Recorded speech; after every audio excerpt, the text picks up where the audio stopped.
Hey folks, this week on the Unconventional Wealth Show, we're going to talk about something that everyone always asks me about but doesn't understand completely. Buying real estate inside your 401k. It's going to be a great show. Stay tuned.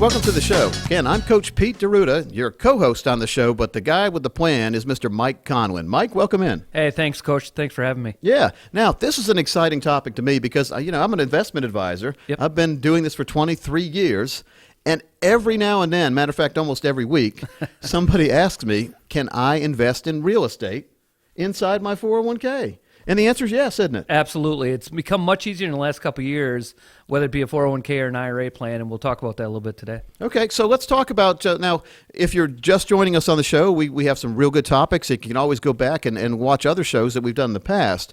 But let's educate the listener and the viewer on ways to save in a 401k. What is a 401k? Because you'd be amazed, Mike.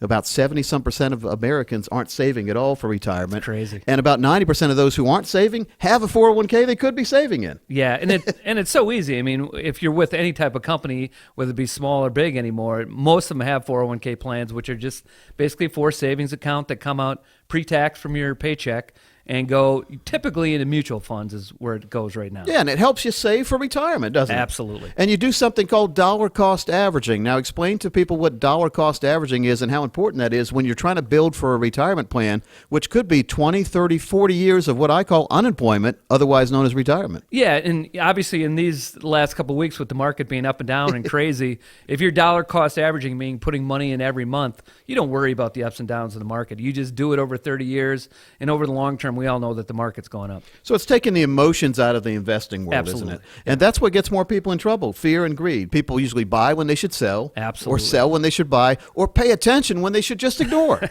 It's the same with the real estate market, Yep. too. When the market gets hot, people jump in when it's usually too late, and typically you need to buy during the downturn or the down cycle. Okay, so let's say somebody is actively participating in a 401k. It's a little tougher for them to have that money go into real estate. But Correct. Let's say they're at an age where they can enroll tax-free that money into their own accounts, their own IRA accounts. This is where the sweet spot is, isn't it? Yeah, it's especially when people switch jobs or whatever and they're going to roll their 401k to an IRA. They can go to companies like Equity Trust or UDirect, or there's a bunch of other ones now.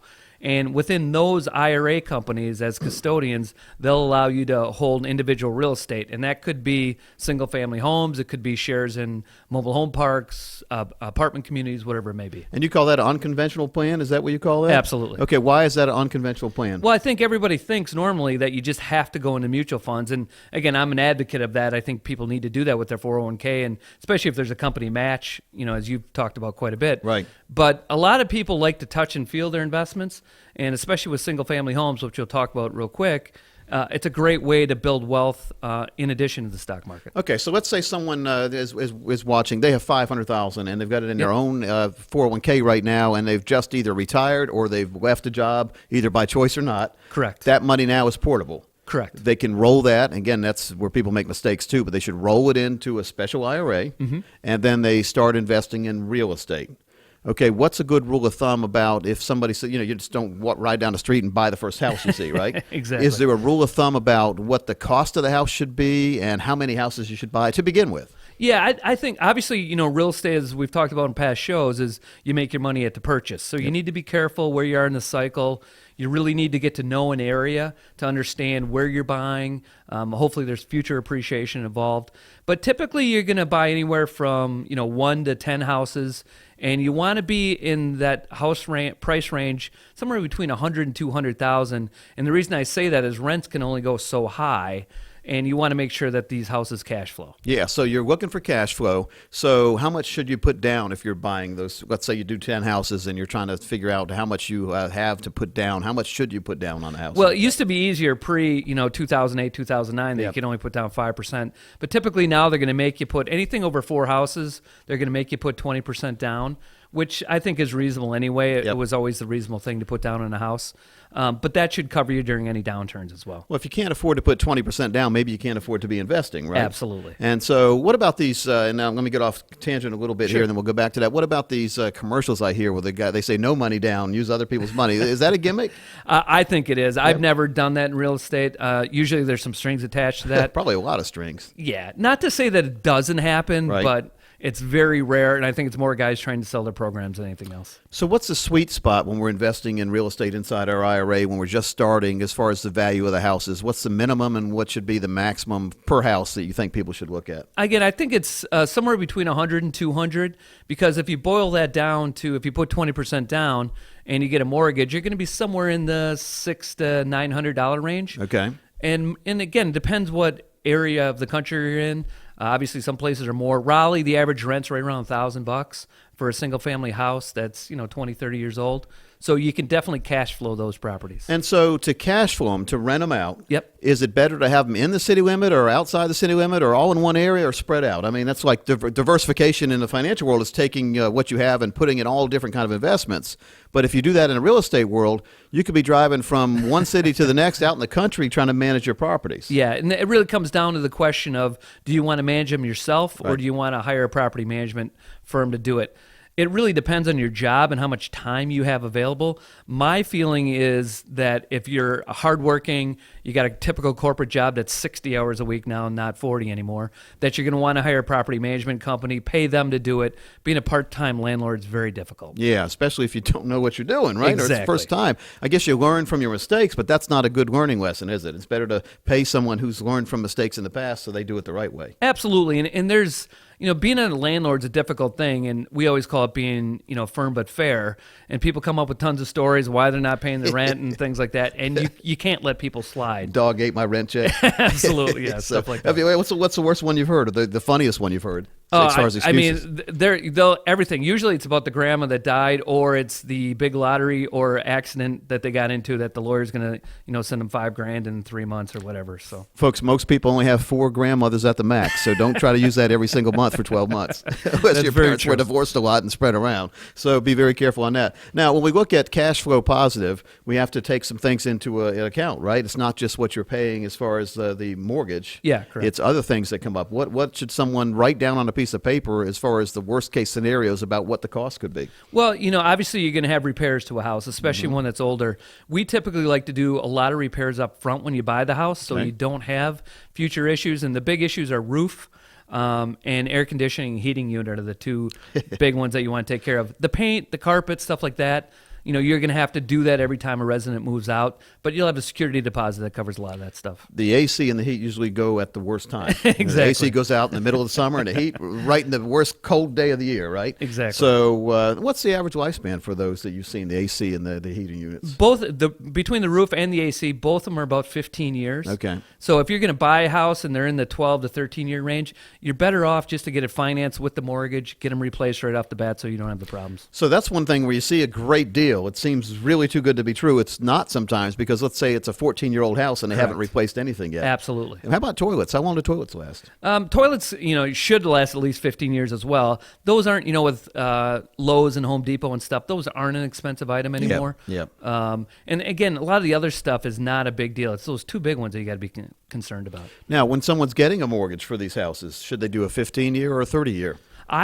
My preference is for people to do a 15-year mortgage and get them paid off. And I think what you're really looking for, if you have another job, another source of income, you really don't need the income from these houses. So any excess income should go to pay down the mortgage. And that's what I recommend. Yeah, getting it down as much as possible, because if you do sell it down the road or whatever, I mean, you've got more profit built in. Absolutely. Right? And it's a lot easier to sell if you don't have, like if you're right there at the edge and you owe more than the house is worth a lot of times, right? Yeah. So a lot of people got into that trouble 2008, 2009, and I think that's why they encourage you to put 20% down now to build Absolutely. some instant equity like that, so you have a skin in the game and you just don't walk away. Yeah, and people need to realize real estate's a long-term game, and Yep. 15 years is a decent amount of time where if you get that mortgage paid off, get a little appreciation. We'll talk about an example. I mean, it can be really a nice return for your portfolio. So what about a short sale investment property? Short sales, a lot of times the people who were in there before are mad at the house. Yep. And they take it out on the house, and they take everything out of the house.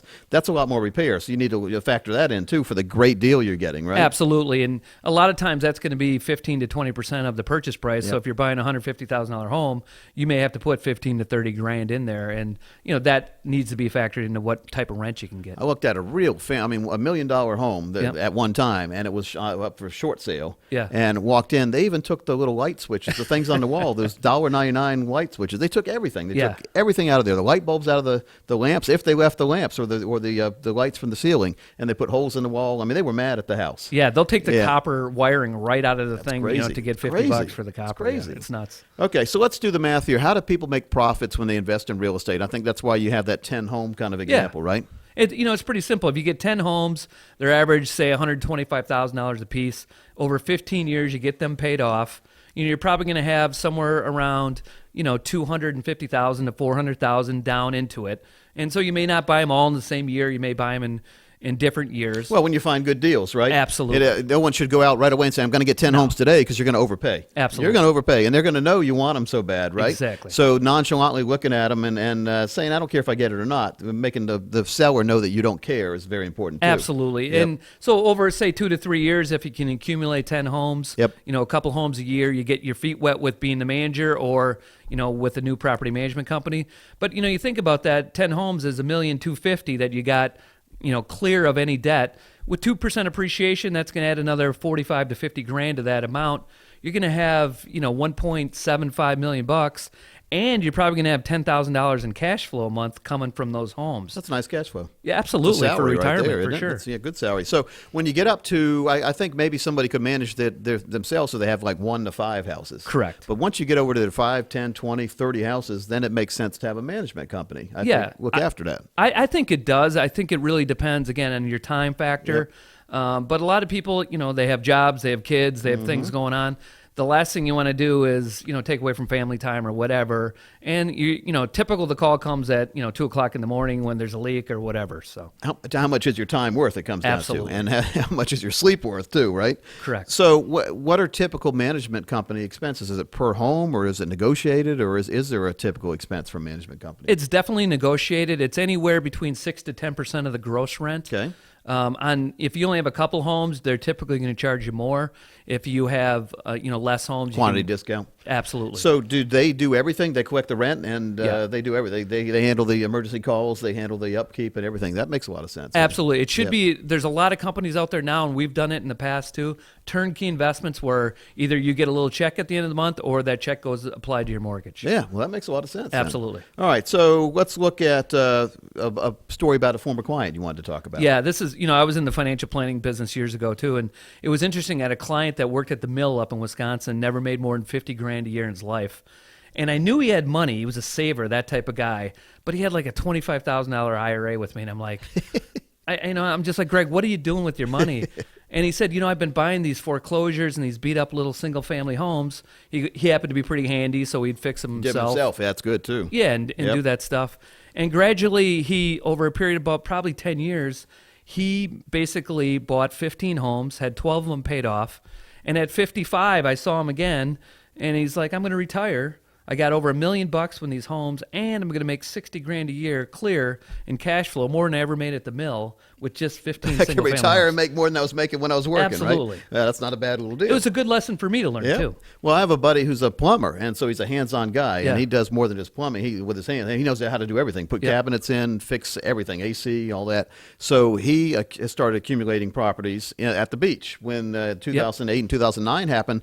A tidal wave came in a bad way. The values went way down. Correct. So he was scooping up the fixer-uppers at Yep. Carolina Beach, and now he has 35 properties. Good for And he's him. got a good rental empire down there. Absolutely. And he bought one at a time, fixed Yep. them up himself, and kept everything under control. I think the main thing, and you can agree or disagree, that anyone watching needs to know is that the secret to making money is not to put all your eggs in one basket, not to jump in at one time if you don't know what you're doing to begin with. Absolutely. Go 2 points. Going back to your analogy, if somebody rolls over $400,000 or $500,000, $100,000, they should probably only put half in real estate at the most, because they want to have liquid diversification. But I also think it's just a simple concept where you're just buying a couple homes and you can touch them and feel them, and it's really a nice alternative to the stock market. Well, folks, some very interesting concepts today. And if you want to find out more about how to manage your money like this, invest in real estate, have it as an investment, have a team on your side, go to MainStreetMillionaire.com, and you can be in touch with Mike and his team.